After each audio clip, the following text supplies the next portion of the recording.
Nagbibilang na ang orasan. Habang tinititigan mo ang iyong screen ngayon, ang mga propesiyang nakatala sa aklat ni Daniel ay unti-unting natutupad sa harap mismo ng ating mga mata. Ang taong 2026 ay hindi lamang isang simpleng numero sa kalendaryo. It ay maaring maging isang turning point sa kasaysayan ng sangkatauhan ayon sa mga sinaunang hula. Ang mga kaganapan sa Middle East, ang biglang pag-akyat ng mga bagong superpowers, ang pandaigdigang krisis sa ekonomiya, at ang hindi maipaliwanag na mga kalamidad. Lahat ng ito ay hindi nangyayari ng walang dahilan. Isipin mo, ang mga propesiyang isinulat halos 2,600 na taon na ang nakalilipas ay eksaktong tumutugma sa mga pangyayari ngayon. Marami ang nagsasabing ito'y nagkataon lamang, ngunit paano kung may pattern na hindi mo napapansin? Paano kung ang mga sinaunang salita ni Daniel ay nagtataglay ng mga kodigo na nagbubunyag ng eksaktong timeline para sa ating henerasyon? Sa loob ng susunod na ilang minuto, ipapakita ko sa iyo ang mga ebidensyang hindi pinapansin ng mainstream media. Mga palatandaan na maaring magbago sa iyong pananaw tungkol sa kung saan patungo ang mundo. Hindi ito tungkol sa takot o pagpapanik, kundi tungkol sa pagiging handa para sa kung ano ang darating. Habang tumitingin tayo sa mundo ngayon, hindi may kakaila na maraming kakaibang pangyayari ang nagaganap sa ating paligid. Ang mga bagay na dati-rati ating binabasa lamang sa mga aklat ng propesiya ay tila nagaganap na sa harap ng ating mga mata. Ang propesiya ni Daniel, isang mahalagang bahagi ng Biblia, ay nagbibigay sa atin ng malalim na pananaw sa mga pangyayaring magaganap bago ang katapusan ng panahon. Ang aklat ni Daniel ay naglalaman ng mga detalyadong pahayag tungkol sa pagkakasunod-sunod ng mga kaharian at kapangyarihan sa mundo, at kung paano ang mga ito ay magwawakas sa isang panghuling yugto ng kasaysayan. Ang propesiya ni Daniel sa ika-9 na kabanata, partikular ang tungkol sa 70 linggo, ay naging paksa ng maraming pag-aaral at interpretasyon sa loob ng maraming siglo. Sa mga nakaraang taon, nakita natin ang mabilis na pagbabago sa pandaigdigang politikal na eksena.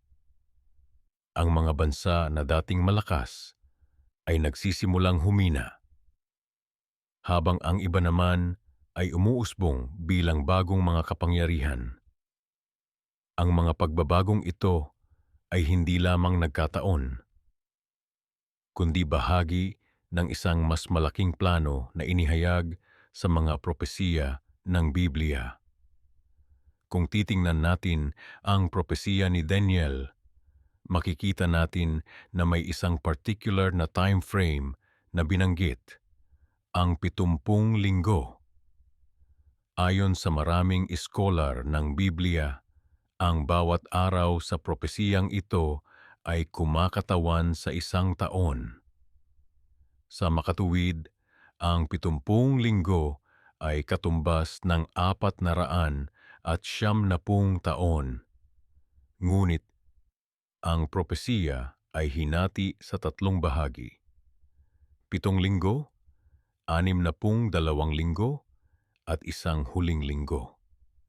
Ang unang dalawang bahagi ng propesiya ay natupad na sa kasaysayan, na humahantong sa unang pagdating ni Kristo at ang pagkawasak ng Jerusalem noong taong 70 Anyo Domini. Ngunit ang huling linggo o 7 taon ay hinihintay pa rin ang kaganapan nito. Maraming teologong naniniwala na ang huling 7 taon na ito ay magsisimula sa malapit na hinaharap, posibleng sa taong 2026. Ano ba ang mga palatandaan na nagpapahiwatig na ang propesiya ni Daniel ay malapit ng matupad? Una, ang pagbabalik ng Israel bilang isang bansa noong taong 948 ay isang mahalagang palatandaan. Ang Biblia ay paulit-ulit na nagsasabi na ang Israel ay magiging sentro ng mga pangyayari sa huling mga araw.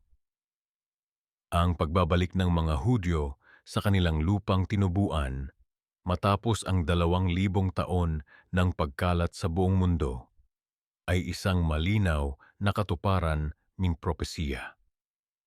Pangalawa, ang pagtaas ng isang pandaigdigang sistema ng pamamahala.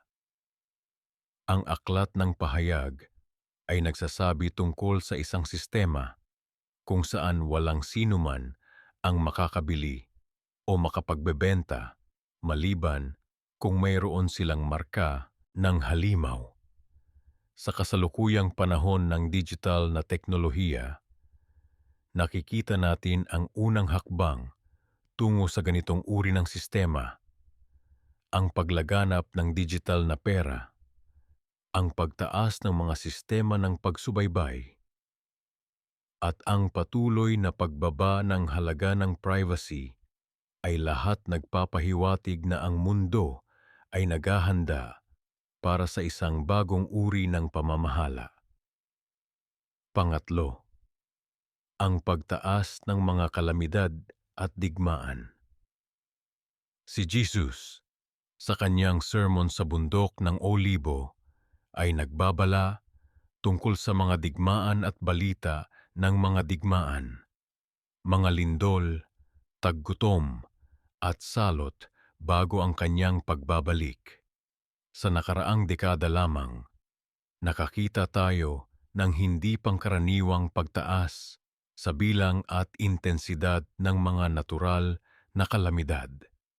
Ang mga bagyo, lindol, at taggutom ay nagiging mas madalas at mas matindi. Ang propesiya ni Daniel ay nagsasabi rin tungkol sa isang kasunduan na gagawin ng Antikristo sa maraming tao sa loob ng 1 linggo o 7 taon.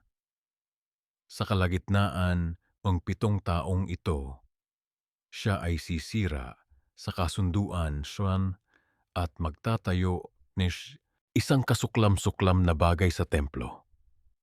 Ito ay kilala bilang ang Abomination of Desolation o ang kasuklam-suklam na bagay na nagdudulot ng kapanglawan. Para maunawaan ang kahalagahan nito, kailangan nating tingnan ang kasalukuyang sitwasyon sa Jerusalem. Ang Temple Mount, ang lugar kung saan dating nakatayo ang templo ng mga Hudyo, ay kasalukuyang tahanan ng Al-Aqsa Mosque at ang Dome of the Rock. Ngunit may lumalaking kilusan sa Israel para muling itayo ang templo. Ang mga grupo, tulad ng Temple Institute, ay naghahanda na para sa muling pagtatayo na gumagawa ng mga kasangkapan at pagsasanay ng mga saserdote para sa templo. Ang muling pagtatayo ng templo ay isang mahalagang bahagi ng propesiya ni Daniel dahil ang Antikristo ay magtatayo ng kasuklam-suklam na bagay sa templo. Kung walang templo, hindi matutupad ang propesiyang ito. Sa makatuwid, ang lumalaking interes at paghahanda para sa muling pagtatayo ng templo ay isang malinaw na palatandaan na ang propesiya ni Daniel ay malapit nang matupad. Ang isa pang mahalagang aspeto ng propesiya ni Daniel ay ang pagtaas ng 10 bansa o rehiyon na magbibigay ng kanilang kapangyarihan sa Antikristo. Ang Biblia ay nagsasabi na ang mga bansang ito ay magkakaroon ng iisang pag-iisip at magbibigay ng kanilang kapangyarihan at awtoridad sa halimaw. Sa kasalukuyang pandaigdigang eksena, nakikita natin ang pagtaas ng mga regional na bloke ng kapangyarihan. Ang European Union, ang African Union, ang ASEAN, at iba pang mga regional na organization ay nagpapakita ng isang mundo na nagsisimulang mag-organisa sa mas malalaking unit kaysa sa mga individual na bansa. Ito ay maaaring maghanda ng daan para sa 10 rehiyon na binanggit sa propesiya. Bukod dito, ang teknolohiyang nagpapahintulot sa isang pandaigdigang sistema ng pamamahala ay umiiral na. Ang internet, ang blockchain, at iba pang mga teknolohiya ay nagbibigay daan para sa isang sistema kung saan ang bawat transaksyon ay maaaring subaybayan at kontrolin.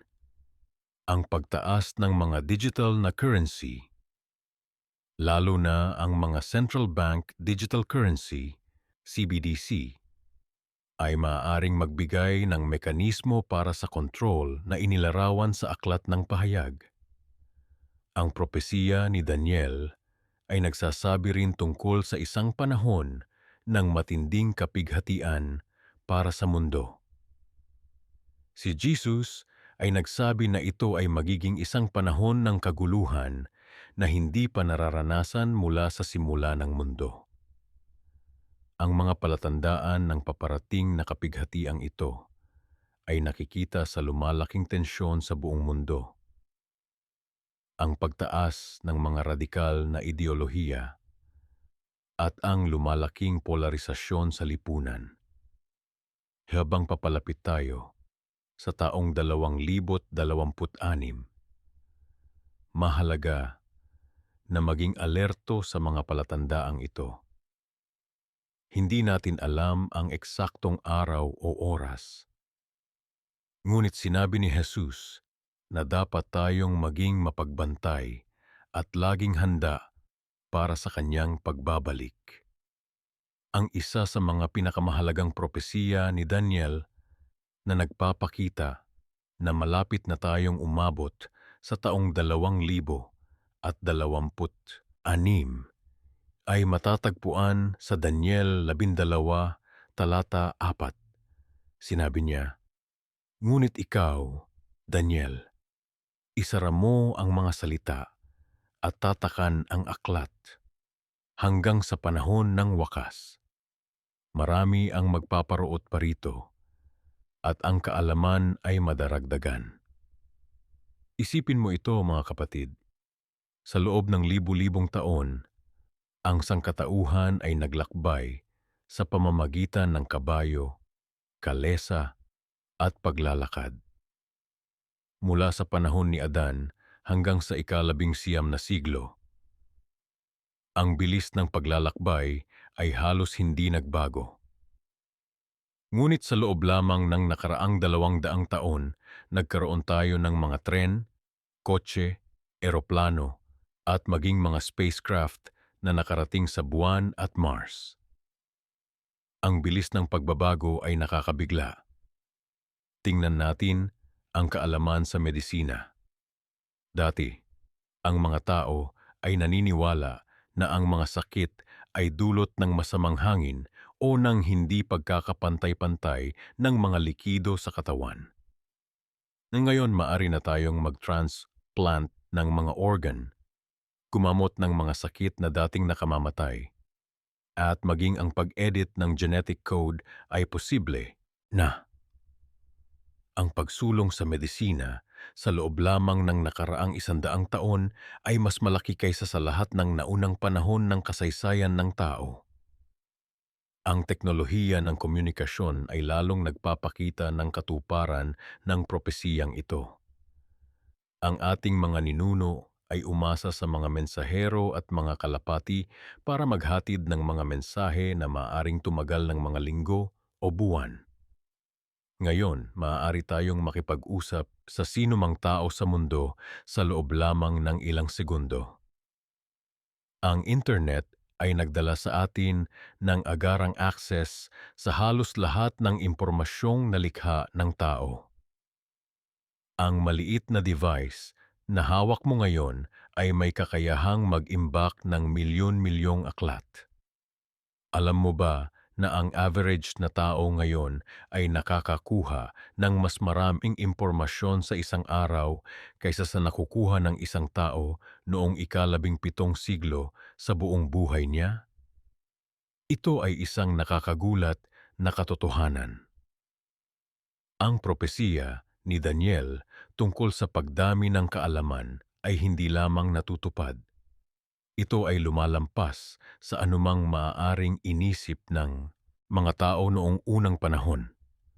Ngunit may mas malalim na kahulugan sa propesiyang ito. Kapag sinabi ni Daniel na marami ang magpaparoot pa rito, hindi lamang ito tumutukoy sa pisikal na paglalakbay. Sa orihinal na Hebreo, ang mga salitang ito ay maaari ring tumukoy sa pag-aaral at pagsisiyasat ng kaalaman. Sa madaling salita, maraming tao ang magsisiyasat at maghahanap ng kaalaman. At dahil dito, ang kaalaman ay dadami. Napapansin mo ba kung gaano kabilis nagbabago ang teknolohiya ngayon? Ang batas ni Moore na nagsasabing ang kapangyarihan ng mga computer ay nagdoble bawat 2 taon ay patuloy na napapatunayan. Ang artificial intelligence, quantum computing, at biotechnology ay nagbubukas ng mga pintuan sa mga posibilidad na hindi natin maisip noon. Ang mga siyentipiko ay nagsasabi na nasa bingit tayo ng technological singularity, isang punto kung saan ang bilis ng pagbabago ay magiging napakabilis na hindi na natin ito mauunawaan o mahuhulaan. Ang propesiya ni Daniel ay nagsasabi na ang pagdami ng kaalaman ay magaganap sa panahon ng wakas. Hindi ba't ito ang eksaktong sitwasyon natin ngayon? Sa buong kasaysayan ng tao, walang panahon na tulad nito kung saan ang kaalaman ay lumaki ng napakabilis. Ito ay hindi lamang pagkakataon. Ito ay katuparan ng propesiya. Tingnan natin ang ilang estadistika. Noong unang siglo, ang dami ng kaalaman ng tao ay nagdoble bawat 500 taon. Noong ika-19 na siglo, ito ay nagdoble bawat 100 taon. Noong ika-20 siglo, ito ay nagdoble bawat 20 taon. Ngayon, ang kolektibong kaalaman ng sangkatauhan ay nagdoble bawat 12 buwan at ang bilis na ito ay patuloy na bumibilis. Ang internet ay naglalaman ng halos 75 bilyong pahina. Ang Google ay nagpoproseso ng mahigit sa 40,000 search queries bawat segundo. Bawat minuto, mahigit 500 oras ng video content ang ina-upload sa YouTube. Bawat araw, 2.5 exabytes ng data ang nililikha. Isang dami na katumbas ng lahat ng nakasulat na salita mula sa simula ng sibilisasyon hanggang sa taong 2000. Ang pagdami ng kaalaman ay hindi lamang tungkol sa dami ng impormasyon. Ito ay tungkol din sa bilis ng pagkalat nito. Noong unang panahon, ang mga ideya ay kumalat ng mabagal, na nililimitahan ng bilis ng paglalakbay at communication. Ngayon, ang isang ideya ay maaring kumalat sa buong mundo sa loob lamang ng ilang minuto. Ngunit, may kaakibat na babala ang propesiyang ito. Habang dumarami ang ating kaalaman, dumarami rin ang ating responsibilidad. Ang teknolohiya ay maaring gamitin para sa kabutihan o kasamaan. Ang internet ay nagdadala sa atin ng walang katumbas na access sa impormasyon. Ngunit ito rin ay nagdadala ng mga panganib tulad ng pagkalat ng maling impormasyon, pagkasira ng privacy, at pagkawala ng personal na koneksyon. Ang propesiya ni Daniel ay hindi lamang nagsasabi na ang kaalaman ay madaragdagan. Ito ay nagsasabi rin na ito ay mangyayari sa panahon ng wakas. Ito ay nagpapahiwatig na ang pagdami ng kaalaman ay isang tanda na malapit na ang katapusan ng kasalukuyang sistema ng mga bagay. Nakakagulat isipin na ang propesiyang ito ay isinulat mahigit 2,000 taon na ang nakalilipas. Sa isang panahon na ang pagbabago ay napakabagal at ang kaalaman ay limitado. Si Daniel ay walang ideya kung ano ang internet, artificial intelligence, o quantum physics.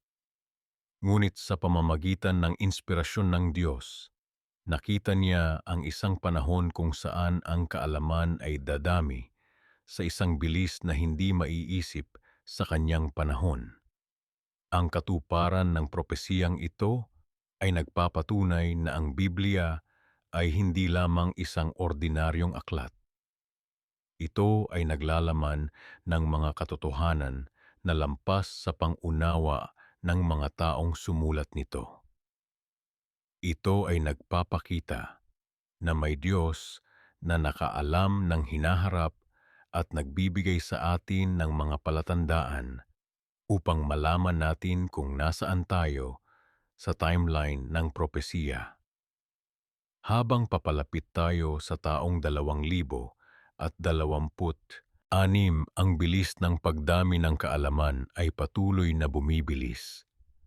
Ang mga teknolohiyang hindi natin maisip ngayon ay magiging karaniwan sa loob lamang ng ilang taon. Ang mga hamon at pagkakataong dala ng mga pagbabagong ito ay magtatakda ng direksyon ng sangkatauhan sa mga darating na taon. Ngayon, ating pag-usapan ang ikatlong senyales na nagpapahiwatig na papalapit na ang katuparan ng propesiya ni Daniel sa taong 2026. Ito ay isang napakahalagang paksa na dapat nating bigyang pansin dahil nagbibigay ito ng malalim na pang-unawa sa mga pangyayari sa ating mundo ngayon.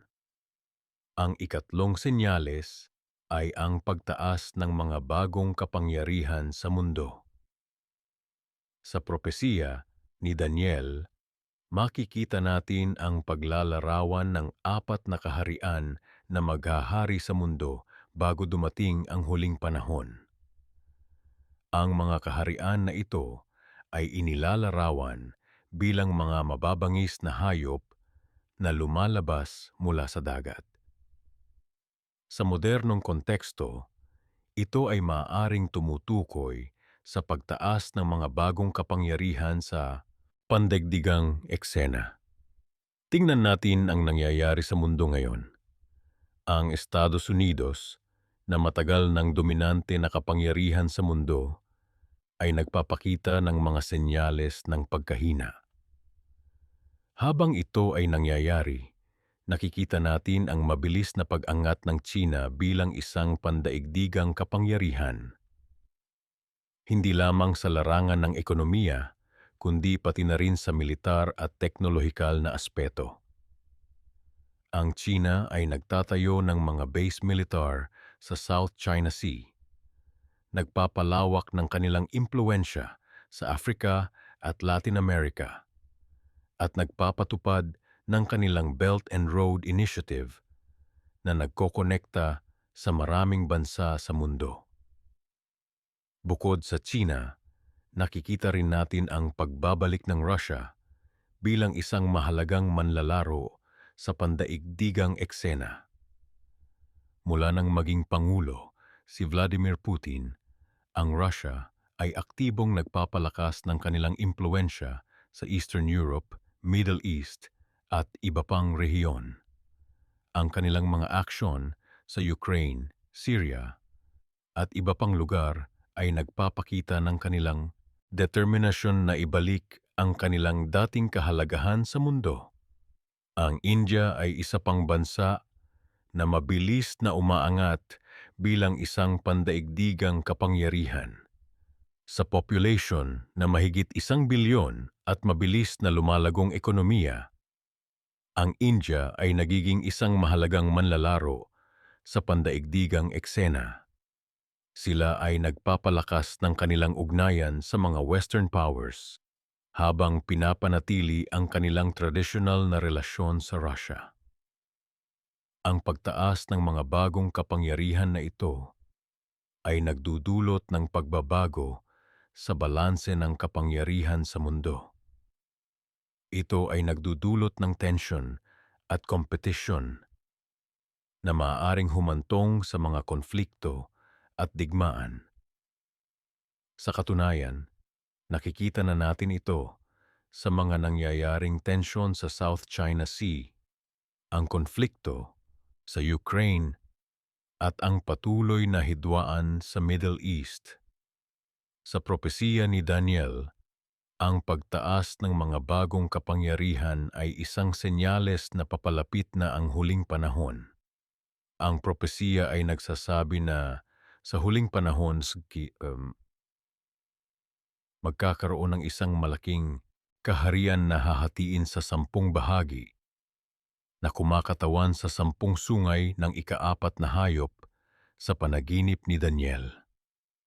Ang mga ito ay magkakaroon ng kapangyarihan sa loob ng 1 oras kasama ang hayop at ibibigay nila ang kanilang kapangyarihan at lakas sa hayop. Kung titingnan natin ang nangyayari sa mundo ngayon, maaari nating makita ang mga senyales ng paghahati ng kapangyarihan sa mundo. Ang mga tradisyonal na alyansa ay nagbabago at mga bagong bloke ng kapangyarihan ang nabubuo.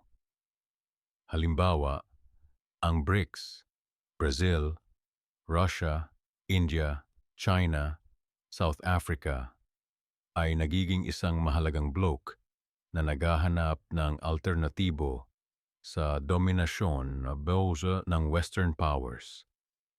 Ang Shanghai Cooperation Organization na kinabibilangan ng China, Russia at iba pang mga bansa sa Central Asia ay nagpapalakas din ng kanilang kooperasyon.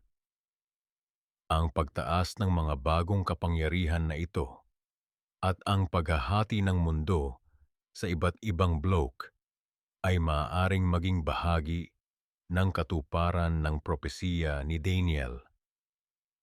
Ang propesiya ay nagsasabi na sa huling panahon magkakaroon ng isang malaking kaharian na hahatiin at mula sa hatian na ito, isang maliit na sungay ang lalabas at magiging napakalakas. Ngunit hindi lamang sa larangan ng geopolitics nakikita ang mga senyales na ito. Sa larangan ng ekonomiya, nakikita natin ang pagtaas ng mga bagong modelos at sistema. Ang cryptocurrency, halimbawa, ay nagbibigay hamon sa tradisyonal na sistema ng pera.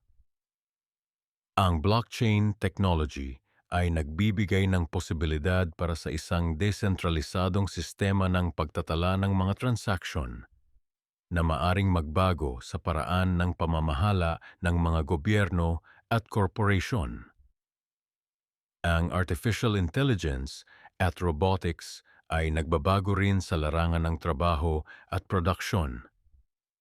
Ang mga teknolohiyang ito ay maaring magdulot ng malaking pagbabago sa lipunan na maaring humantong sa mas malaking kahirapan at inequality kung hindi maayos na pinamamahalaan. Lahat ng mga pagbabagong ito ay nagpapakita ng isang mundo na nagbabago at nagkakaroon ng bagong anyo. At ayon sa propesiya ni Daniel, ang ganitong uri ng pagbabago ay isang senyales na papalapit na ang huling panahon. Subalit dapat nating tandaan na ang propesiya ni Daniel ay hindi lamang tungkol sa mga kaganapan sa mundo.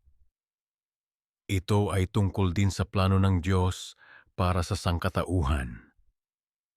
Ang propesiya ay nagsasabi na sa huling panahon, ang Diyos ay magtatayo ng isang kaharian na hindi kailanman mawawasak. Ang kahariang ito ay dudurog at wawasak sa lahat ng iba pang kaharian, ngunit ito mismo ay mananatili magpakailanman.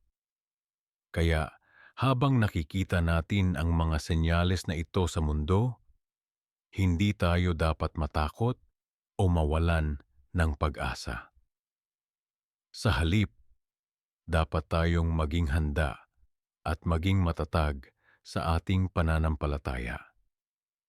Dahil sa huli, ang plano ng Diyos ang mananaig.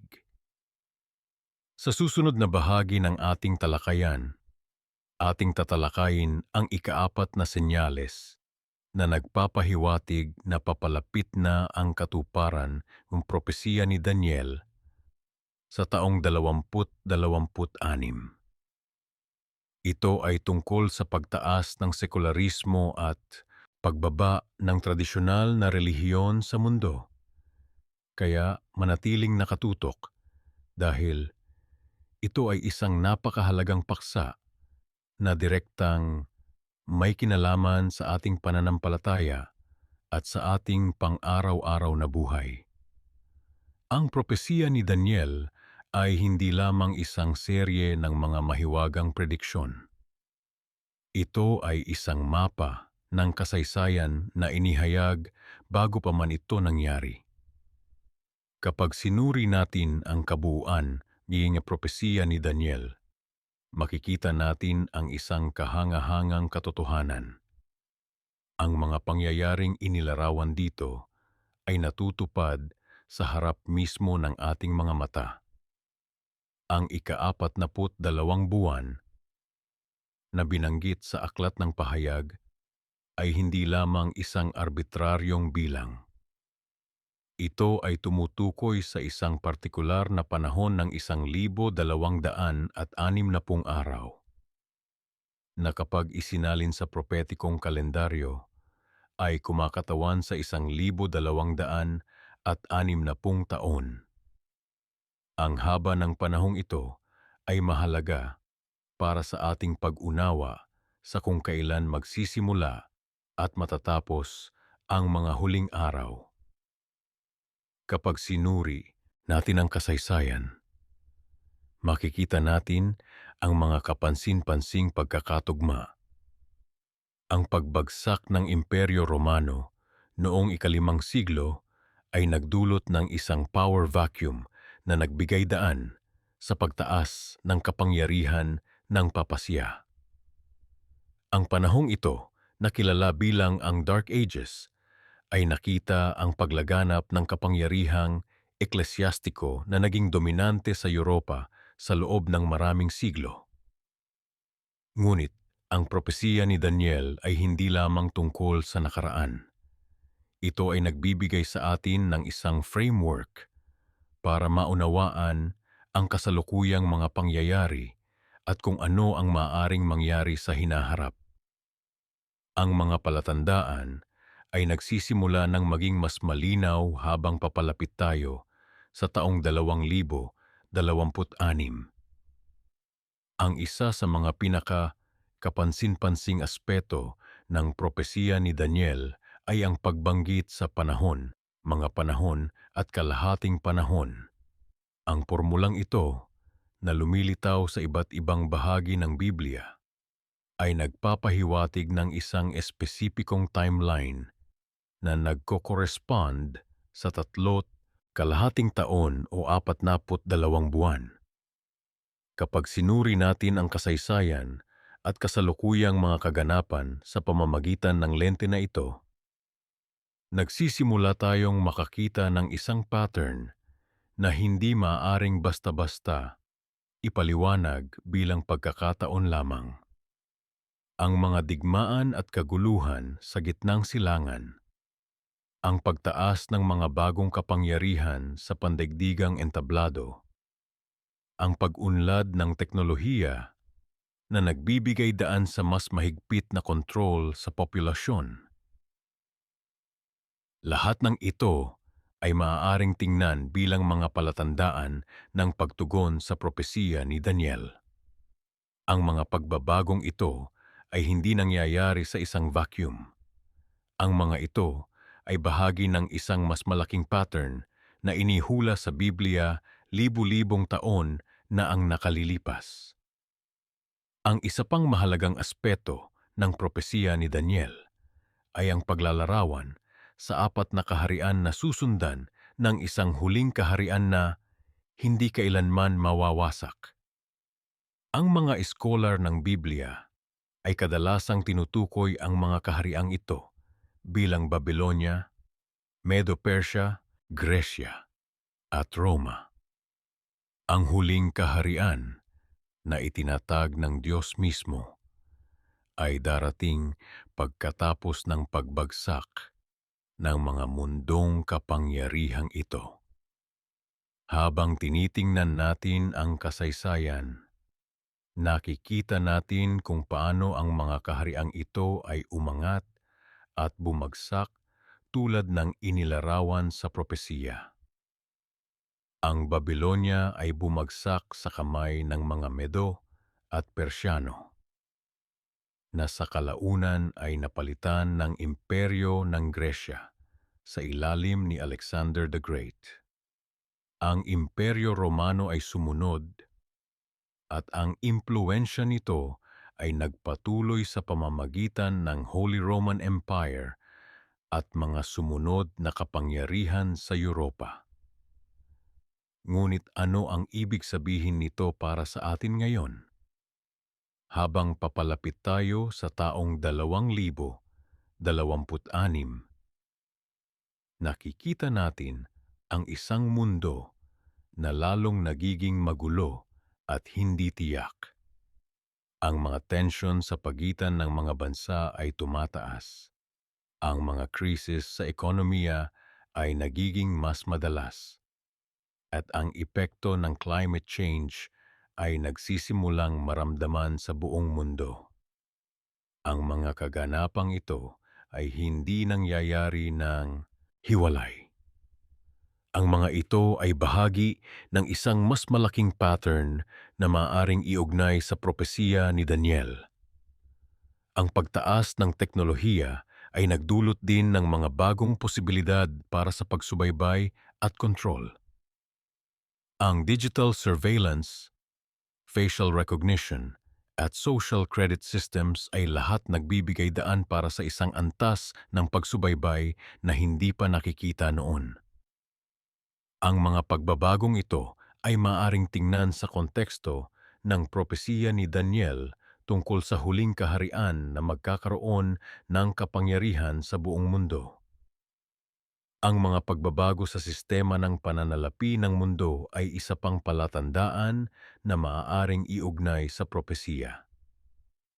Ang paglipat patungo sa isang cashless society, ang pagtaas ng cryptocurrency, at ang posibilidad ng isang global digital currency ay lahat nagpapahiwatig ng isang mundo kung saan ang ekonomikong aktibidad ay maaring kontrolin sa isang paraan na hindi posible noon. Ang mga kaganapang ito, kapag pinagsama-sama, ay nagpapakita ng isang pattern na tumutugma sa propesiya ni Daniel. Habang papalapit tayo sa taong 2026, ang mga palatandaang ito ay nagiging mas malinaw at mas mahirap balewalain. Ngunit hindi ito dapat maging sanhi ng takot o pagkabalisa.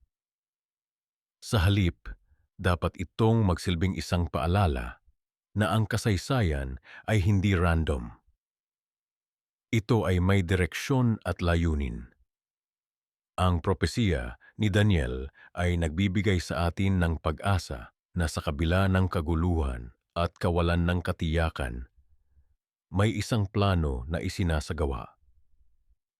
Sa susunod na bahagi ng ating pagsusuri, titingnan natin ang mga partikular na kaganapan sa kasalukuyang mundo na maaaring direktang nauugnay sa propesiya ni Daniel at kung paano ang mga ito ay nagpapahiwatig ng isang mundo na papalapit sa katuparan ng mga huling araw. Habang sinusuri natin ang mga senyales na nagpapakitang papalapit na ang propesiya ni Daniel sa taong 2026, hindi natin maaaring isantabi ang isa sa mga pinakamahalagang indikasyon, ang pandaigdigang krisis pang-ekonomiya at ang walang humpay na pagtaas ng implasyon. Ang kalagayang ito ay hindi lamang simpleng pagbabago sa ekonomiya, kundi isang malalim na palatandaan ng mga huling araw ayon sa Biblia. Sa nakalipas na 5 taon, nasaksihan natin ang hindi pangkaraniwang pagtaas ng presyo ng mga pangunahing bilihin sa buong mundo. Ang tinapay na dati ay nagkakahalaga ng 50 piso. Ngayon ay halos 200 na. Ang gasolina, tubig, kuryente, pabahay. Lahat ay umakyat sa mga presyong hindi kayang abutin ng karaniwang mamamayan. Hindi ito normal na inflation cycle lamang. Ito ay isang malawakang economic distress na nagpapatunay sa mga babala sa aklat ni Daniel at Apokalipsis. Isipin ninyo, sa Biblia, particular sa Apokalipsis Kapitulo 6, binanggit ang panahon kung saan isang araw na sahod ay halos hindi sapat para sa isang araw na pagkain. Isang takal ng trigo sa isang denaryo at 3 takal ng sebada sa isang denaryo. Ang isang denaryo ay katumbas ng isang araw na sahod noong panahong iyon. Ngayon, marami sa ating mga kababayan ang nagtatrabaho ng buong araw, ngunit kulang pa rin ang kinikita para sa pangunahing pangangailangan ng kanilang pamilya. Ngunit hindi lang ito tungkol sa presyo. Pansinin ninyo ang pattern. Ang global financial crisis noong 28, ang pandemic economic collapse noong 2020, at ngayon ang hyperinflation at supply chain disruptions. Bawat krisis ay mas malala kaysa sa nauna. Bawat recovery ay mas mahina. Ito ay tulad ng mga contraction pain. Lumalala at nagiging mas madalas habang papalapit ang oras. Sa aklat ni Daniel, particular sa Kapitulo 2 at 7, ipinapakita ang progression ng mga kaharian sa mundo patungo sa huling kapanahunan. Ang iron mixed with clay sa mga paa ng estatwa ay kumakatawan sa isang mahina at nagkakahating sistema ng ekonomiya at politika sa huling mga araw. Hindi ba't ito ang nakikita natin ngayon? Ang mayayamang bansa ay nagiging mas mayaman habang ang mahihirap na bansa ay lalong naghihirap. Ang middle class, na dating backbone ng global economy, ay unti-unting nawawala. May mga ekonomista na nagsasabi na ang kasalukuyang inflation ay temporary lamang, na mag-stabilize din ang ekonomiya. Ngunit tingnan ninyo ang data. Ang debt-to-GDP ratio ng karamihan ng mga bansa ay nasa unprecedented levels.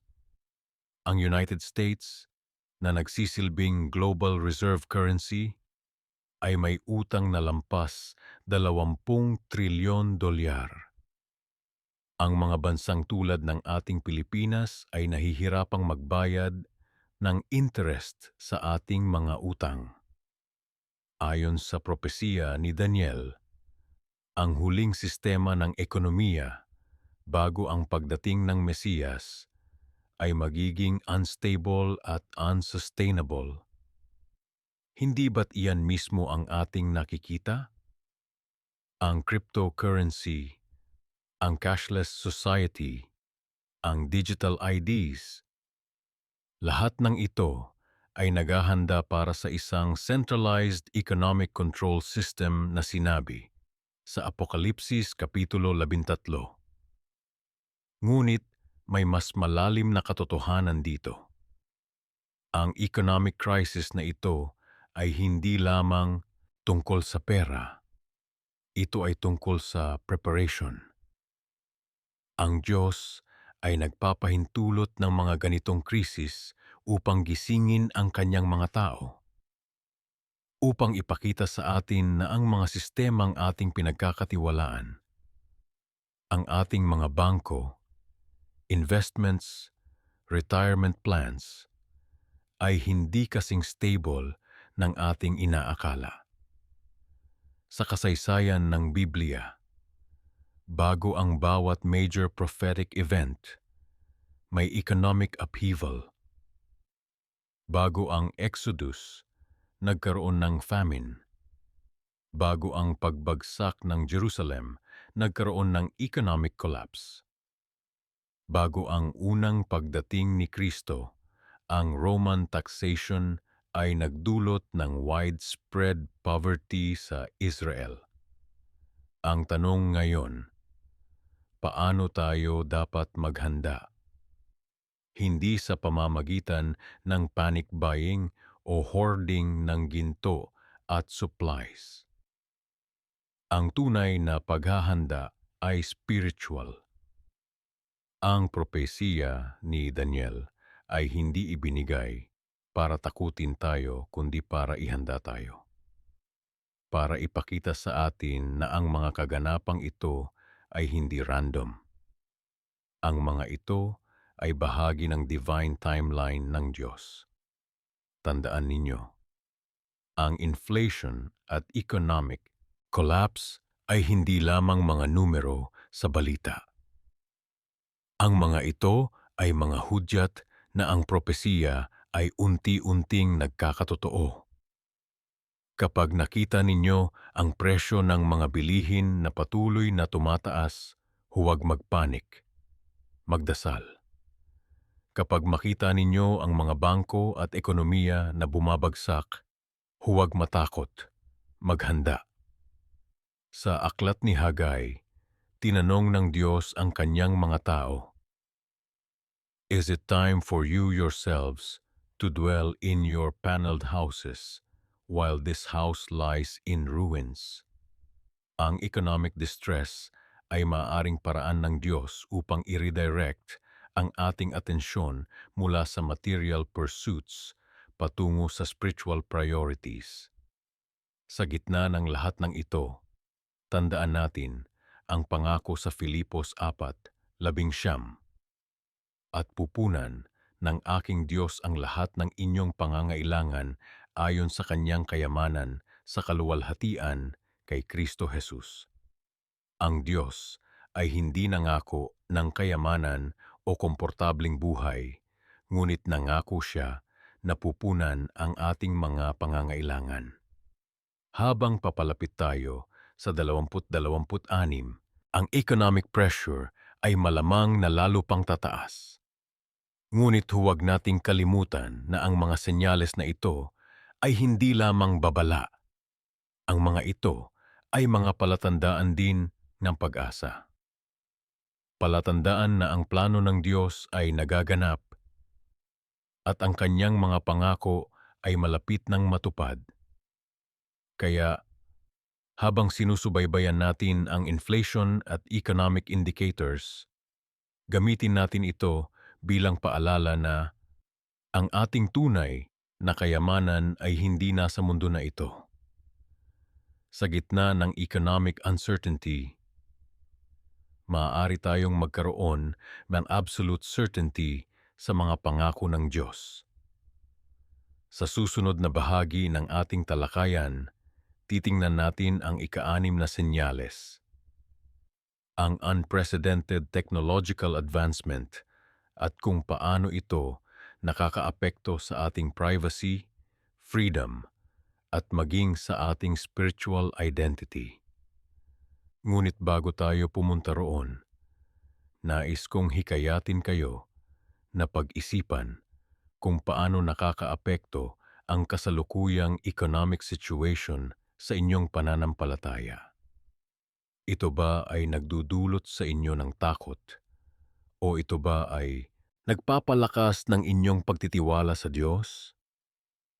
Habang sinusuri natin ang propesiya ni Daniel, nakakakita tayo ng isang kamangha-manghang koneksyon sa mga pangyayari sa mundo ngayon.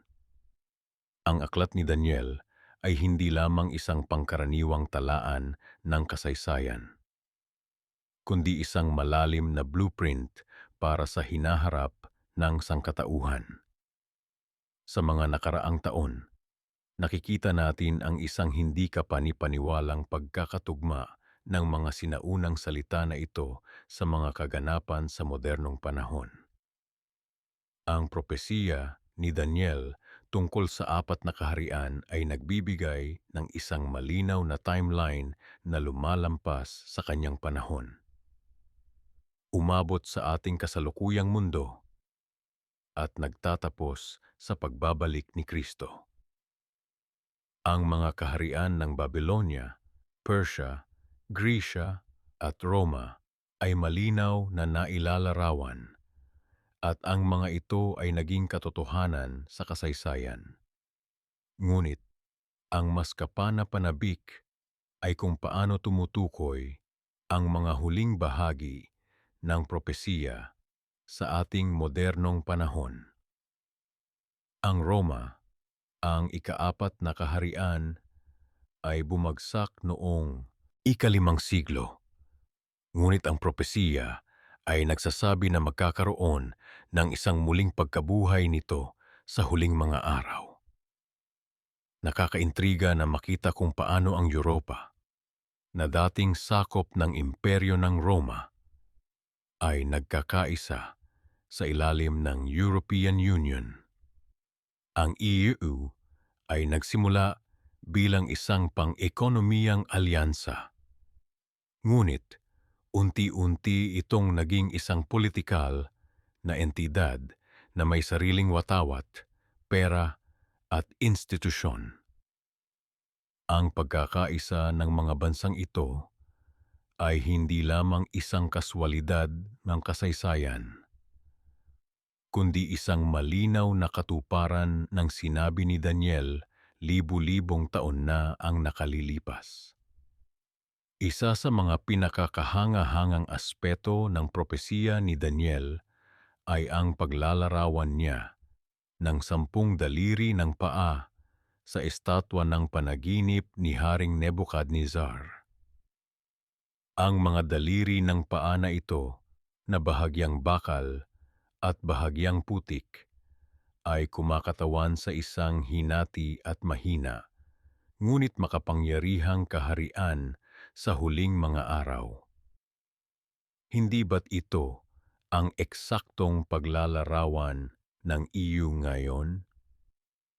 Isang grupo ng mga bansa na nagkakasundo sa ilang bagay, ngunit hindi sa iba, na nagtataglay ng malaking kapangyarihan, ngunit palaging nahaharap sa mga internal na pagkakahati-hati at krisis. Ang pagtaas ng populismo sa Europa, ang Brexit, ang krisis sa utang ng Gresya, at ang patuloy na tensyon sa pagitan ng mga miyembrong bansa ay nagpapakita ng katotohanan ng propesiya ni Daniel tungkol sa hindi paghahalo ng bakal at putik. Ang mga bansang ito ay nagtatangkang magkaisa, ngunit ang kanilang mga pambansang interes at pagkakaiba-iba ay patuloy na humahadlang sa kanila mula sa pagiging ganap na nagkakaisa. Bukod dito, ang propesiya ni Daniel ay nagsasabi rin tungkol sa isang maliit na sungay na lalabas mula sa ikaapat na hayop na kumakatawan sa isang leader o kapangyarihan na magkakaroon ng hindi pangkaraniwang impluensya sa huling mga araw. Sa nakalipas na ilang taon, nakita natin ang pagtaas ng mga maimpluwensyang leader sa Europa at sa mundo na nagtataguyod ng mga ideya tulad ng globalization, pagkakaisa ng mundo, at bagong pandaigdigang kaayusan. Hindi ba't ito ang mga palatandaan na binanggit ni Daniel? Ang mga kaganapan sa gitnang silangan ay nagbibigay din ng mga malinaw na palatandaan na papalapit na tayo sa katuparan ng propesiya ni Daniel. Ang Israel, na nagbalik sa kanilang lupain noong 1948, matapos ang halos 2,000 taon ng pagkalat, ay nasa sentro ng maraming propesiya sa Biblia.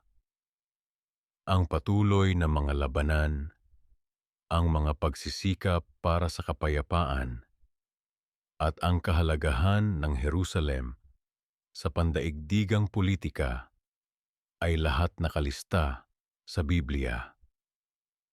Ang propesiya ni Daniel ay nagsasabi rin tungkol sa isang kasunduan o tipan na gagawin sa huling mga araw, na maaaring tumukoy sa isang kasunduan ng kapayapaan sa gitnang silangan. Sa nakaraang dekada, nakita natin ang maraming pagsisikap na makamit ang kapayapaan sa rehiyon, kabilang ang Abraham Accords at iba pang mga inisyatiba. Ang mga pagsisikap na ito, habang nagtataglay ng pangako, ay laging tila kulang at pansamantala lamang, na nagpapahiwatig na ang tunay na kasunduan na binanggit sa propesiya ay hindi pa nangyayari. Ang isa pang aspeto ng propesiya ni Daniel na nagkakatotoo sa harap natin ay ang pagtaas ng kaalaman at mabilis na paglalakbay. Sa Daniel Kapitulo 12, binanggit niya na sa huling mga araw, marami ang magpaparoot pa rito, at ang kaalaman ay madaragdagan. Hindi ba't ito ang eksaktong paglalarawan ng ating digital age? Sa nakaraang 30 taon lamang, nakita natin ang isang hindi kapani-paniwalang pagtaas ng teknolohiya, komunikasyon at access sa impormasyon. Ang internet, mga smartphone, artificial intelligence, at iba pang mga teknolohikal na pagsulong ay nagbago ng paraan ng ating pamumuhay, pakikipag-ugnayan, at pag-iisip.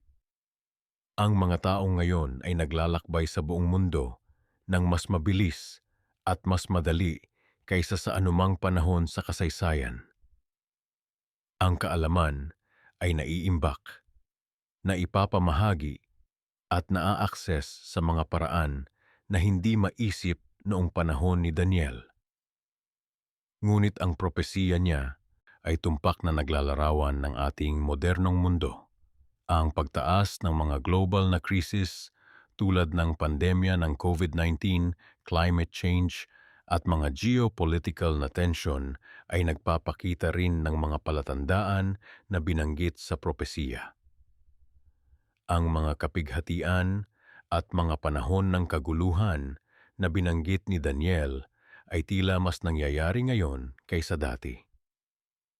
Ang mga krisis na ito ay hindi lamang nagdudulot ng pisikal na pagdurusa, kundi nagdudulot din ng mga pagbabago sa ating mga institusyon, ekonomiya, at lipunan na maaaring maghanda ng daan para sa mga kaganapan na binanggit sa propesiya. Ang pagtaas ng mga digital na currency, cashless society, at mga sistema ng pagsubaybay ay nagpapakita rin ng mga palatandaan na binanggit sa Apokalipsis na may malapit na koneksyon sa propesiya ni Daniel. Ang mga sistema na ito, habang nagdudulot ng maraming benepisyo, ay nagbibigay din ng potensyal para sa kontrol at pagmamanipula na hindi pa nakikita dati sa kasaysayan. Habang sinusuri natin ang lahat ng mga palatandaan na ito, hindi natin maiiwasan na itanong, gaano na ba tayo kalapit sa katuparan ng propesiya ni Daniel? Kung ang timeline na nabanggit sa propesiya ay tama, at kung ang ating interpretation ng mga palatandaan ay tumpak, maaaring nasa bingit na tayo ng isang makasaysayang sandali sa kasaysayan ng sangkatauhan. Ang taong 2026 ay maaaring maging isang mahalagang milestone sa prophetikong timeline. Hindi dahil sa ito ay ang eksaktong petsa ng katapusan, kundi dahil ito ay maaaring magmarka ng isang mahalagang yugto sa pagbubukas ng huling kabanata ng kasaysayan ng sangkatauhan. Ang mga palatandaan ay nagpapahiwatig na papalapit na tayo sa katuparan ng propesiya ni Daniel. Ang mga susunod na ilang taon ay maaaring magdulot ng mga kaganapan na direktang nauugnay sa mga sinabi niya. Ang mga propesiya ni Daniel ay hindi lamang simpleng mga hula, kundi isang malalim na paglalarawan ng kung paano umuunlad ang kasaysayan ng mundo ayon sa plano ng Diyos. Sa ating pagsusuri, ngayong araw, titingnan natin ang mga palatandaan na nagpapahiwatig na ang taong 2026 ay maaring maging isang mahalagang punto sa timeline ng propesiya. Kapag sinuri natin ang aklat ni Daniel, makikita natin ang mga detalyadong paglalarawan ng mga kaharian na maghahari sa mundo.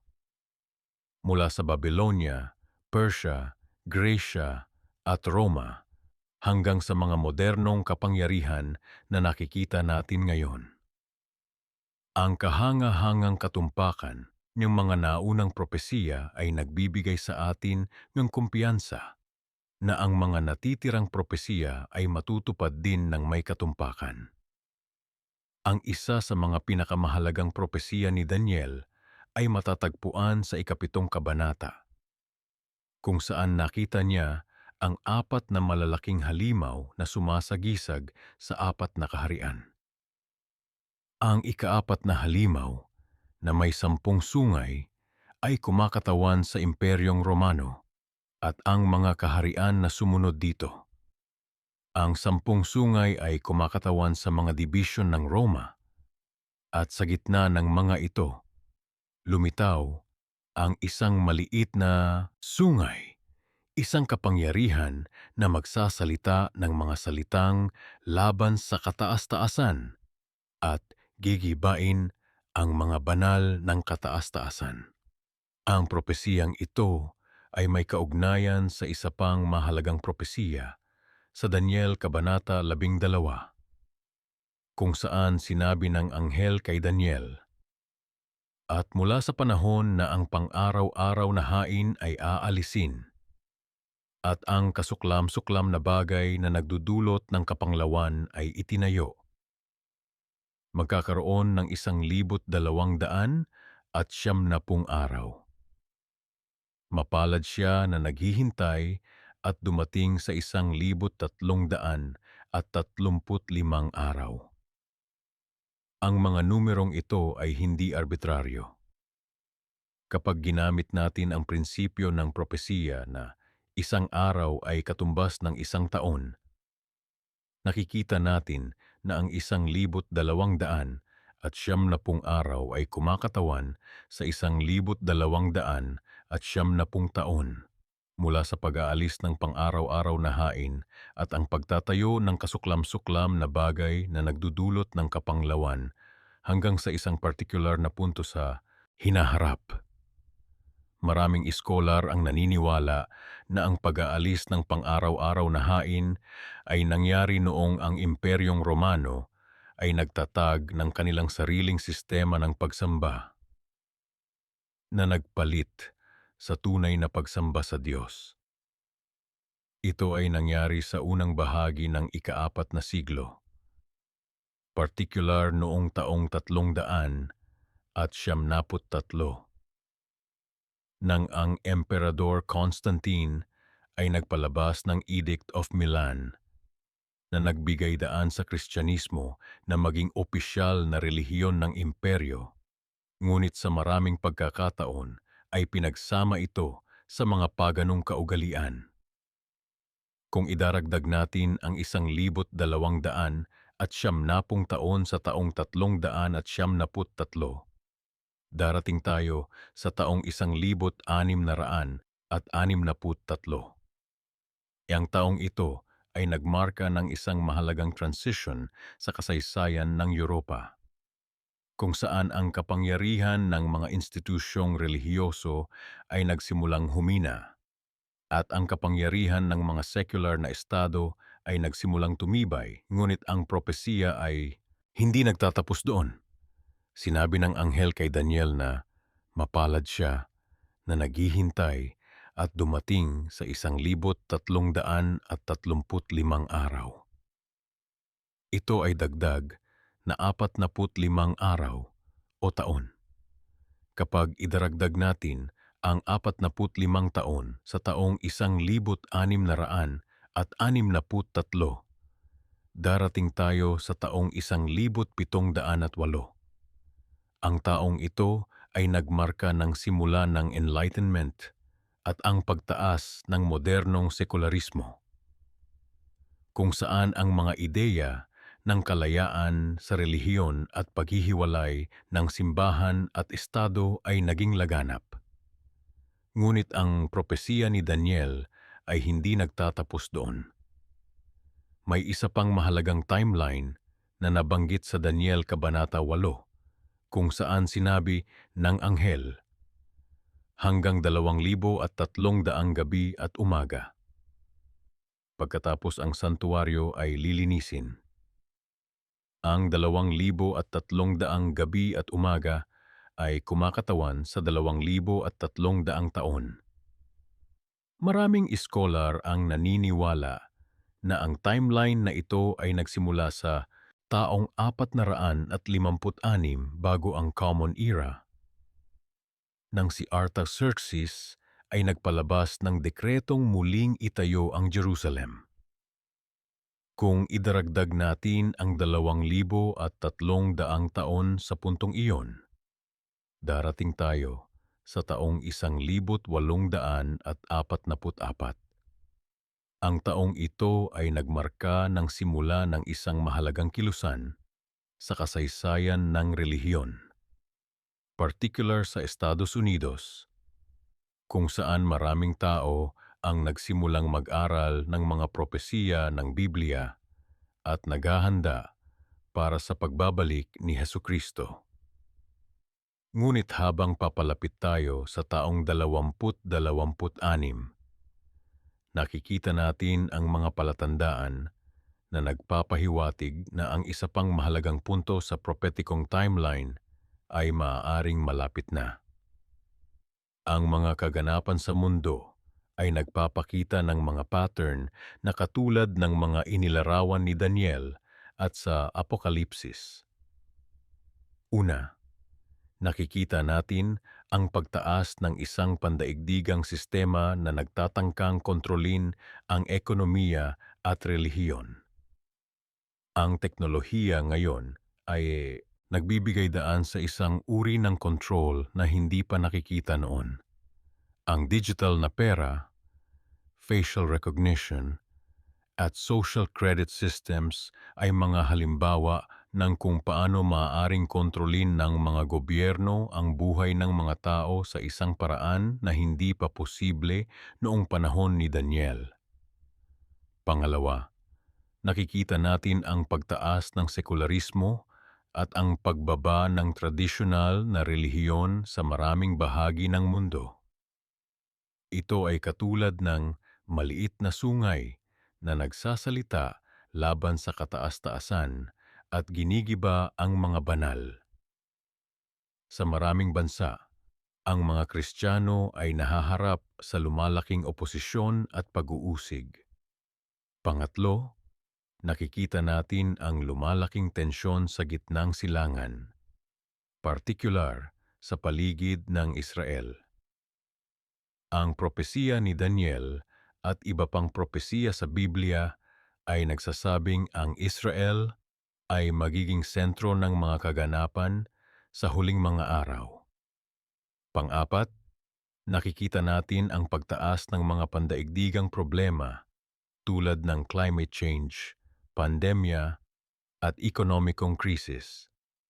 Ang mga ito ay maaring mga palatandaan ng mga kaguluhan na nabanggit sa Daniel Kabanata 12 na magaganap bago ang huling panahon.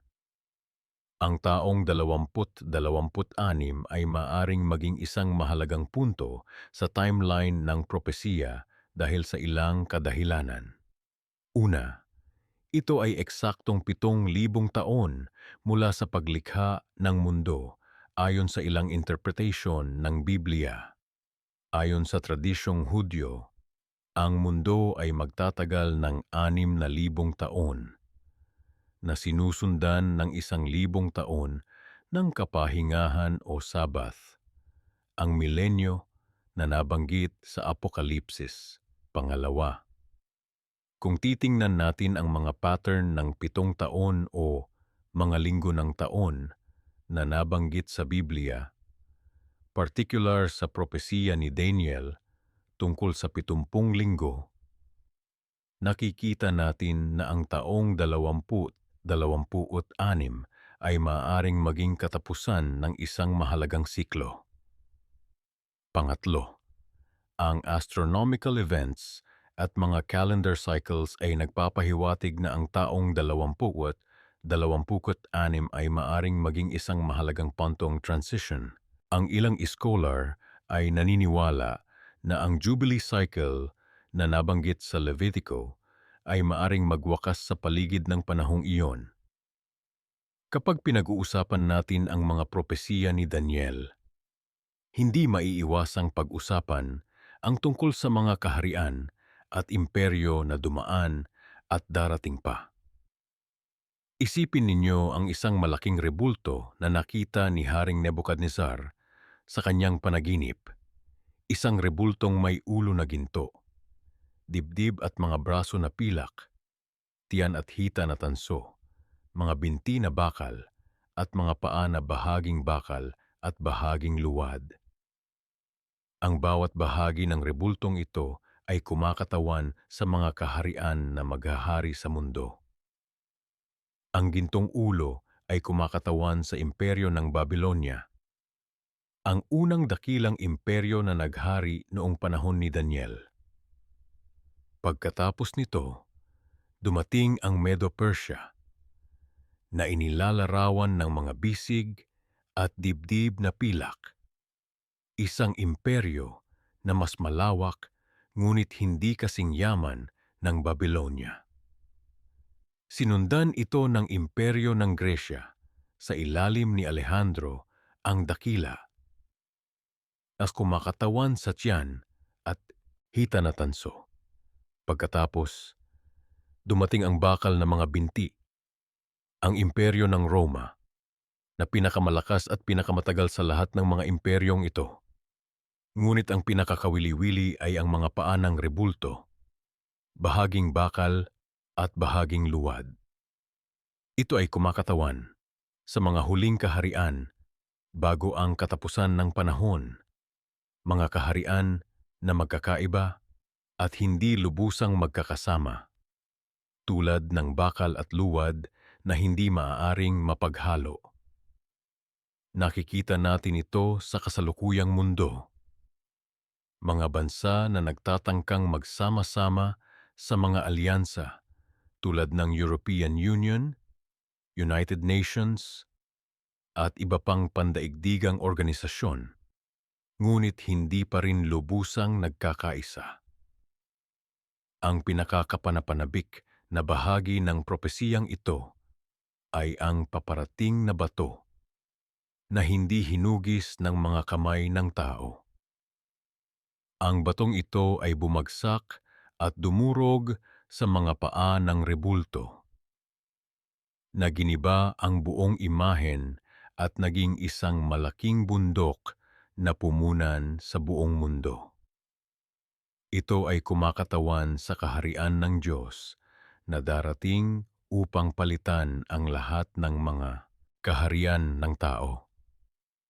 Ngayon, kung titingnan natin ang kasalukuyang kalagayan ng mundo, makikita natin na tayo ay nasa panahon ng mga paa na bakal at luwad. Ang mga bansa ay nagtatangkang magsama-sama sa pamamagitan ng globalization, ngunit ang mga pagkakaiba sa kultura, relihiyon at politika ay nagpapatuloy na hadlang sa tunay na pagkakaisa. Ang mga digmaan sa Ukraine, Gaza at iba pang lugar ay nagpapakita ng patuloy na kaguluhan at hindi pagkakaunawaan sa mga bansa. Ang propesiya ni Daniel ay nagsasabi na sa panahong ito ng kawalan ng pagkakaisa at kahinaan, darating ang kaharian ng Diyos. Hindi ito darating sa pamamagitan ng mga proseso ng politika o rebolusyon ng tao, kundi sa pamamagitan ng direktang interbensyon ng Diyos sa kasaysayan ng tao. Ano ang ibig sabihin nito para sa atin ngayon?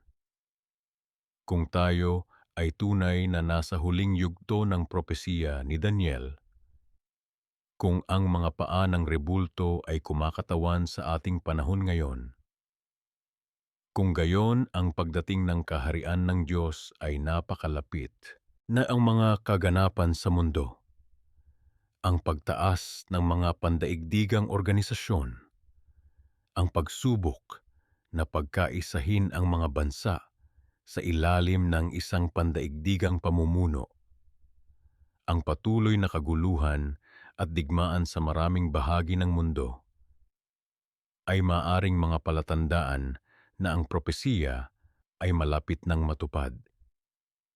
Hindi ito dapat maging dahilan ng takot, kundi ng pag-asa at paghahanda. Ang propesiya ni Daniel ay hindi lamang tungkol sa pagwawakas ng mga kaharian ng tao, kundi tungkol din sa pagdating ng isang kaharian ng kapayapaan, katarungan at kabutihan, ang kaharian ng Diyos. Ang tanong ay, handa ka na ba para sa pagdating nito? Habang pinag-aaralan natin ang mga propesiya ni Daniel at inihahambing ang mga ito sa mga kaganapan sa mundo ngayon, hindi maiiwasang mapansin ang mga pagkakahalintulad at posibilidad na ang taong 2026 ay maaaring maging isang mahalagang yugto sa katuparan ng mga propesiyang ito. Ngunit tandaan, hindi tayo nagsasabi ng eksaktong petsa, kundi nagbabahagi lamang ng mga posibilidad batay sa pag-aaral ng Biblia at pag-unawa sa mga palatandaan ng panahon. Ang kasalukuyang panahon ay nagpapakita ng mabilis na pagbabago sa pandaigdigang kapangyarihan na hindi pa natin nakikita sa nakaraang mga dekada. Ang mga lumang alyansa ay nagiging mahina, habang ang mga bagong pakikipag-ugnayan ay nabubuo. Ito ay isang panahon na malinaw na sinabi sa atin ng Propeta Daniel, kung saan ang huling yugto ng pag-unlad ng tao ay magkakaroon ng isang kakaibang anyo, bakal na hinaluan ng putik. Ang mga bansa sa silangan tulad ng China, Rusya at Iran ay nagkakaisa sa isang bagong puwersa na lumalaban sa dating domination ng kanluran. Napansin ba ninyo kung paano nagbabago ang ekonomiya ng mundo? Ang Belt and Road Initiative ng China ay hindi lamang proyekto sa infrastruktura, kundi isang estratehikong hakbang para sa bagong pandaigdigang kaayusan. Isipin ninyo, Mahigit 100 bansa ang nakikilahok sa inisyatibang ito na lumilikha ng isang bagong network ng impluensya na hindi nakasalalay sa dolyar ng Amerika. Ang BRICS, Brazil, Russia, India, China at South Africa ay lumalawak at nag-iimbita ng mga bagong miyembro gaya ng Saudi Arabia, Iran at iba pa. Ang kanilang layunin ang lumikha ng alternatibong sistema ng pananalapi na hindi kontrolado ng kanluran. Ito ay isang direktang hamon sa domination ng dolyar ng Amerika at maaaring magdulot ng malaking pagbabago sa balanse ng kapangyarihan sa mundo. Nakikita ba ninyo ang mga palatandaan? Ang propesiya ni Daniel ay nagsasalita tungkol sa huling kaharian na bahagi ay malakas at bahagi ay marupok. Isang kaharian na hindi lubos na magkakaisa. Hindi ba't ito ang eksaktong nakikita natin ngayon sa pandaigdigang politika? Mga alyansa na nabubuo at nasisira, mga bansa na nagkakaisa sa ilang larangan ngunit nag-aaway sa iba. Ang pagbabago ng kapangyarihan ay hindi lamang politikal, kundi pati na rin teknolohikal. Ang digital na revolution ay nagbabago sa paraan ng ating pamumuhay, pagtatrabaho, at pakikipag-ugnayan. Ang artificial intelligence, quantum computing, at digital currency ay nagbibigay daan para sa isang bagong anyo ng kontrol at impluensya. Ang mga gobyerno ay nagsisimulang gumamit ng teknolohiya para subaybayan ang kanilang mamamayan at kontrolin ang impormasyon. Sa China, ang social credit system ay nagpapakita kung paano maaaring gamitin ang teknolohiya para kontrolin ang lipunan. Sa kanluran, ang surveillance capitalism ay nagbibigay sa mga korporasyon ng hindi pa nakikitang kapangyarihan sa ating buhay. Ang mga pandaigdigang elite ay nagsasalita na tungkol sa Great Reset at Fourth Industrial Revolution. Mga terminong naglalarawan sa isang makabuluhang pagbabago sa paraan ng pag-oorganisa ng ating lipunan. Ang propesiya ni Daniel ay nagsasabi sa atin na sa huling mga araw, marami ang maglalakbay at ang kaalaman ay lalago. Hindi ba't ito ang eksaktong nangyayari ngayon? Ang bilis ng pagbabago sa teknolohiya at ang paglaganap ng impormasyon ay hindi pa nakikita sa kasaysayan ng tao. Ang World Economic Forum, na pinamumunuan ni Klaus Schwab, ay aktibong nagtataguyod ng Fourth Industrial Revolution at Great Reset. Ang kanilang plano ay isang radikal na muling pag-iisip ng ekonomiya, politika at lipunan. Sinasabi nila, sa taong 2030, wala kang pagmamay-ari ng anuman at ikaw ay magiging masaya. Ito ba ay nagpapahiwatig ng isang bagong sistema kung saan ang karamihan ng tao ay magiging umaasa sa estado o sa mga korporasyon para sa kanilang pangangailangan? Ang pagbangon ng digital currency ay isa pang mahalagang elemento sa pagbabagong ito. Ang mga central bank digital currency, CBDCs, ay inihahanda na sa maraming bansa. Hindi katulad ng traditional na pera, ang mga CBDC ay maaring magbigay sa mga gobyerno ng kakayahang kontrolin kung paano, kailan, at saan gagastusin ang pera. maaari silang magpataw ng mga limitation, magbigay ng expiration dates, o kahit na i-program ang kumiminang pera para sa particular na mga gamit lamang. Isipin ninyo ang implikasyon nito sa personal na kalayaan. Bukod pa rito, ang pandaigdigang pandemya ng COVID-19 ay nagsilbing katalista para sa maraming pagbabagong ito. Ang mga lockdown at social distancing ay nagpabilis sa digital transformation.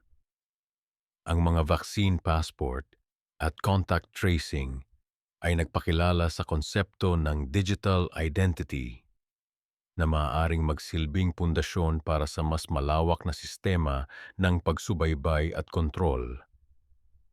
Ang World Health Organization ay kasalukuyang nagtatrabaho sa isang pandaigdigang kasunduan sa pandemya na magbibigay dito ng mas malaking kapangyarihan sa panahon ng mga krisis sa kalusugan. Ang kasunduang ito ay maaaring magbigay daan sa isang supranasyonal na awtoridad na mag-utos ng mga hakbang na lampas sa kontrol ng mga individual na bansa. Sa gitna ng lahat ng ito, ang United Nations ay patuloy na nagtataguyod ng Sustainable Development Goals o Agenda 2030. Ang inisyatibang ito na itinatag noong 2015 ay naglalayong baguhin ang mundo sa pamamagitan ng 17 layunin na sumasaklaw sa halos lahat ng aspeto ng buhay ng tao. Mula sa pagkonsumo hanggang sa edukasyon, mula sa kalusugan hanggang sa enerhiya. Ang mga layuning ito ay maaaring magmukhang mabuti sa unang tingin, ngunit ang mga mekanismo para maipatupad ang mga ito ay maaaring humantong sa isang mas sentralisadong sistema ng pandaigdigang pamamahala. Ang UN Secretary General mismo ay nagsabi, ang Agenda 2030 ay ating collective response sa isang mundo na nagbabago. Ang propesiya ni Daniel ay nagsasabi sa atin na sa huling mga araw, magkakaroon ng isang kaharian na lalamunin ang buong mundo. Ang kasalukuyang mga pagbabago ba ay nagpapakita ng unti-unting paghahanda para sa isang pandaigdigang sistema na magkakaroon ng kapangyarihan sa lahat ng bansa. Ang pagbangon ng digital identity ay isa pang mahalagang aspeto ng bagong kaayusan. Ang World Economic Forum at United Nations ay nagtataguyod ng ID 2020, isang inisyatiba para magbigay ng digital identity sa bawat tao sa mundo.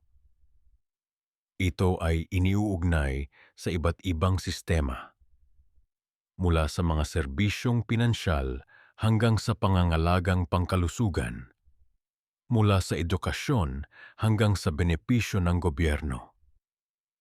Sa isang digital na lipunan, ang pagkakaroon ng digital identity ay magiging kinakailangan para makisali sa ekonomiya at lipunan.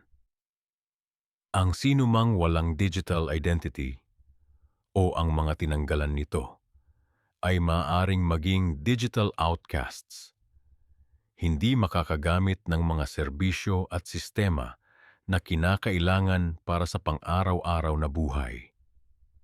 Ang mga pagbabagong ito ay nagaganap sa gitna ng lumalalang krisis sa klima, mga pagbabago sa demograpiko, at lumalaking tensyon sa pagitan ng mga bansa. Ang combination ng mga salik na ito ay lumilikha ng isang perfect storm para sa malaking pagbabago sa pandaigdigang kaayusan. Ang propesiya ni Daniel ay malinaw. Sa huling mga araw, magkakaroon ng isang sistema na magtatangkang pagsamahin ang hindi magkakatugmang elemento, bakal na hinaluan ng putik. Ang sistema ay magiging malakas sa ilang aspeto, ngunit marupok sa iba. At sa huli, ito ay babagsak para bigyang daan ang kaharian ng Diyos. Nakikita natin ngayon ang unti-unting pagbuo ng isang sistema na nagsasama ng kapangyarihan ng Estado, impluwensya ng korporasyon, at kontrol ng teknolohiya. Ito ay isang hybrid na sistema, ni komunismo ni kapitalismo sa tradisyonal na kahulugan, kundi isang bagong modelo na tinatawag ng ilan na stakeholder capitalism o surveillance capitalism. Ang pag-unlad na ito ay hindi nangyayari ng biglaan. Ito ay isang proseso na unti-unting nagaganap sa loob ng maraming taon. Ngunit ang bilis ng pagbabago ay lumalaki. At ang mga elemento ng bagong sistema ay nagiging mas malinaw sa bawat lumilipas na araw. Ang tanong ngayon, nasaan tayo sa timeline ng propesiya ni Daniel? Kung ang mga kaganapan ay nagpapakita na malapit na tayong pumasok sa huling yugto ng propesiya, ano ang dapat nating gawin bilang individual?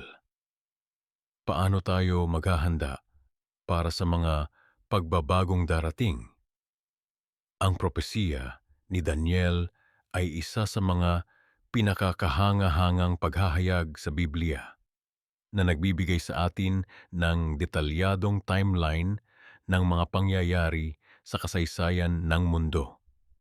Ngayon, habang papalapit tayo sa taong 2026, marami sa mga palatandaan na inilarawan sa aklat ni Daniel ang nagkakatotoo sa ating paningin. Ito ay hindi lamang tungkol sa pagbibilang ng mga taon, kundi ang pag-unawa sa malalim na kahulugan ng mga propesiya na ito at kung paano ito nauugnay sa ating kasalukuyang mundo. Ang aklat ni Daniel ay naglalaman ng maraming pangitain at propesiya. Ngunit ang isa sa mga pinakakapansin-pansin ay ang tungkol sa 70 linggo. Sa Daniel Kapitulo 9, talata 24, sinabi, 70 linggo ang itinakda para sa iyong bayan at sa iyong banal na lungsod.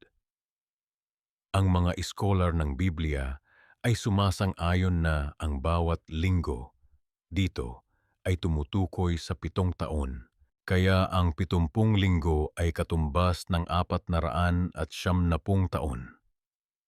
Ang propesiya ay nagsimula sa utos na muling itayo ang Jerusalem na nangyari noong ika-457 taon bago ipanganak si Kristo. Kung susundin natin ang timeline na ito, makikita natin na ang unang 69 na linggo, 483 taon, ay nagwakas sa pagpapako kay Jesus sa krus. Pagkatapos, may isang puwang sa timeline at ang huling linggo, ang ika-70 linggo, ay nakatakda palang maganap. Maraming mga iskolar ang naniniwala na ang huling 7 taon na ito ay magsisimula sa malapit na hinaharap, posible sa taong 2026. Ngunit ano ba ang mga palatandaan na nagpapahiwatig na papalapit na tayo sa panahong ito?